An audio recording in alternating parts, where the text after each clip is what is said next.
रहे हैं news ABP, सबसे पहले सबसे तेज खबर। हरियाणा रेवाड़ी से प्रियंका जानगड़ा ने ली शपथ, गांव-गांव के विकास के लिए प्रतिबद्ध। अब खबर विस्तार से। ग्राम पंचायत खातीवास 3 नवनियुक्त सरपंच प्रियंका जानगड़ा ने आज शपथ ग्रहण कर कार्यभार संभालने का कार्य किया। इस शपथ समारोह में भाजपा के जिला अध्यक्ष हुकुमचंद यादव और राज्य कार्यकारिणी सदस्य कपिल निंबल विशेष रूप से उपस्थित थे। प्राध्यापक राकेश कुमार ने प्रियंका जानगड़ा को शपथ दिलाई। इस मौके पर बोलते हुए जिला अध्यक्ष हुकुमचंद यादव ने कहा कि हमें यह पंच सरपंचों का जो दायित्व मिला है, उसे हम सबको साथ लेकर सबका विकास करते हुए बिना किसी भेदभाव या मनमुटाव के विकास कार्य करेंगे और एक दूसरे के साथ भेदभाव न रखकर समान रूप से विकास कार्यों में तेजी लाएं।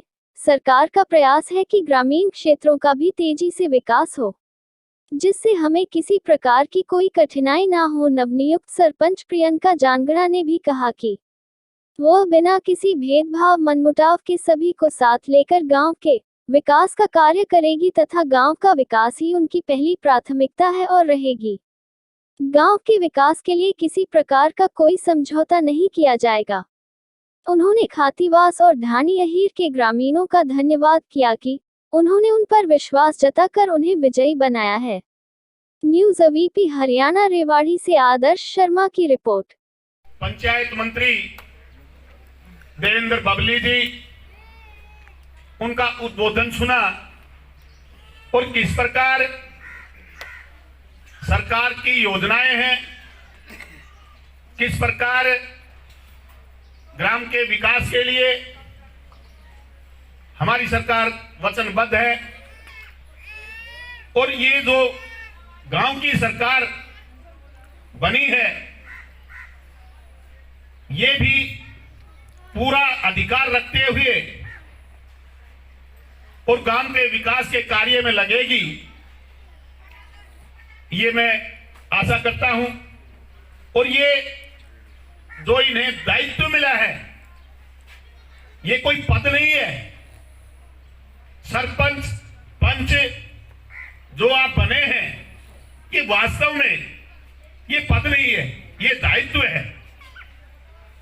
गांव ने आप लोगों पर पूर्ण विश्वास करके और गांव की बागडोर आप लोगों को संभाली है, तो आपका भी फर्ज बनता है कि दिन रात करके मेहनत करके सभी के दुख सुख में शामिल होकर के गांव का विकास कैसे हो, भाईचारा कैसे बना रहे और गांव उन्नति के मार्ग पर चलता रहे, ये सब आप लोगों की चिंता का विषय है।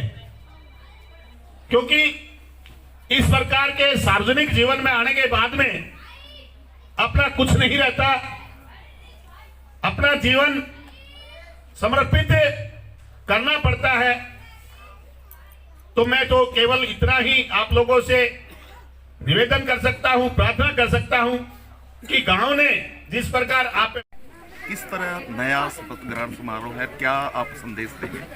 देखिए, ये पहली बार इस प्रकार का शपथ ग्रहण समारोह किया है, नहीं तो इससे पहले पूरे हरियाणा में एक जगह पंच सरपंचों को बुला करके और शपथ ग्रहण करवा दिया जाता था।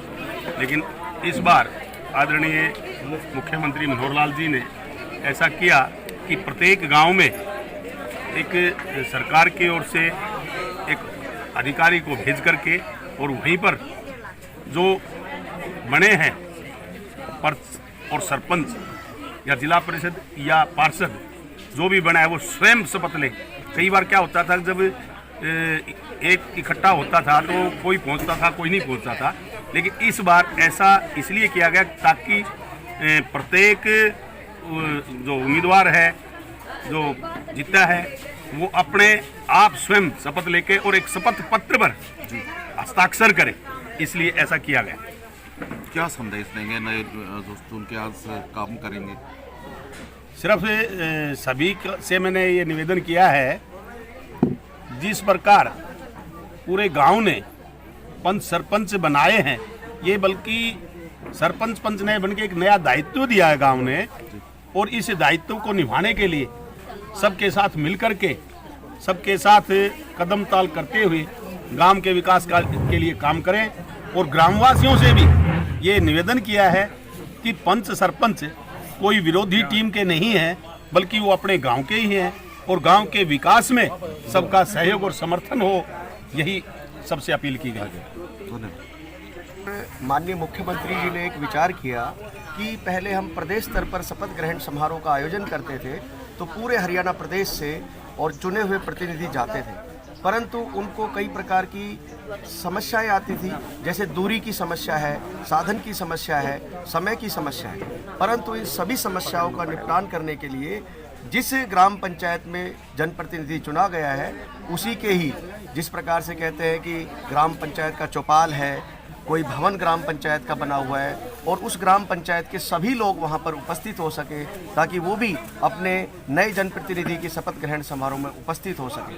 और एक ये नया इसलिए भी है क्योंकि जिस प्रकार पहले शपथ ग्रहण समारोह सामूहिक होता था, तो एक मंच से जब एक शपथ ग्रहण अधिकारी वहां से शपथ दिलाता था और एक साथ हजारों की संख्या में शपथ करते थे, परंतु इस बार एक एक व्यक्ति से शपथ हुई है, जिससे पदाधिकारी को या दायित्व जिससे सरपंच या पंच को मिला है, तो उसका आंतरिक स्वाभिमान भी जागा है कि मैंने शपथ में जो शब्द बोले हैं, संविधान को साक्षी मानकर बोले हैं, उसको मैंने पूर्ण करना है, क्योंकि वो मेरा दायित्व है।